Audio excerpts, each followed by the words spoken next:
ઉનાળુ વેકેશનના છેલ્લા દિવસોમાં વિદ્યાર્થીઓને ઘરમાં જ પુરાઈ રહેવું પડે તેવી સ્થિતિનું નિર્માણ થયું છે.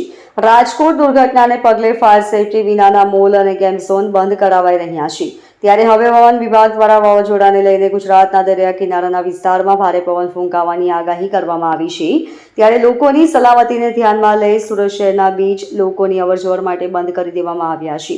સુરત શહેર પોલીસ કમિશનર દ્વારા તારીખ 1 થી 7 જૂન સુધી ડભારી, દાંડી, સુરવાલી અને ડુમસના દરિયા કિનારાને સહેલાણીઓ માટે બંધ કરી દેવામાં આવ્યા છે. ભારતીય હવામાન ખાતાની આગાહીને લઈને ગુજરાતના દરિયા કિનારે ભારે પવન ફૂંકાય તેવી શક્યતાઓ દેખાઈ રહી છે.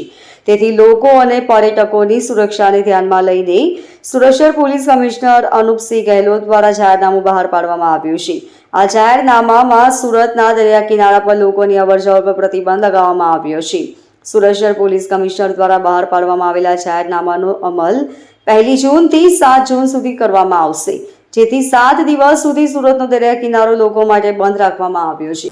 છેલ્લા 2-3 દિવસથી જે વાવાઝોડાનો આસાર આપણને મળ્યો છે અને હવામાન ખાતા તરફથી જે આગાહી છે કે માછીમારો જે છે દરિયો ખેડવા ના જાય અને આ સિવાય સહેલાણીઓ ડુમસ કે સુવાલી જેવા સુરત સિટીને સંલગ્ન જે દરિયા કિનારા છે કે જેમાં પોતાના આનંદ પ્રમોદ માટે પરિવારજનો સાથે જતા હોય છે તો એ ના જાય એના માટે આપણે પોલીસ કમિશનરશ્રીએ જાહેરનામું બહાર પાડી અને તારીખ 1 થી 7 સુધીમાં દરિયા કિનારે ના જવાની સૂચના આપવામાં આવી છે.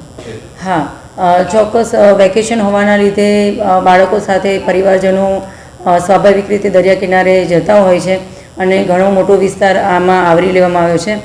પોલીસ અને પોલીસ સાથે સંકળાયેલા જે પણ હોમગાર્ડ્સ છે એ બધાને ત્યાં તૈનાત કરવામાં આવ્યા છે. નાના નાના જે લોકો ટેમ્પરરી સ્ટ્રક્ચર બનાવી અને પોતાની રોજીરોટી કમાવા માટે આવતા હોય છે એમને પણ ખસેડી લેવામાં આવ્યા છે અને હાલમાં ત્યાં પેટ્રોલિંગ ચાલુ છે જેથી કોઈ ત્યાં નાહવા માટે ના જાય અને એમને કોઈ નુકસાન ના થાય.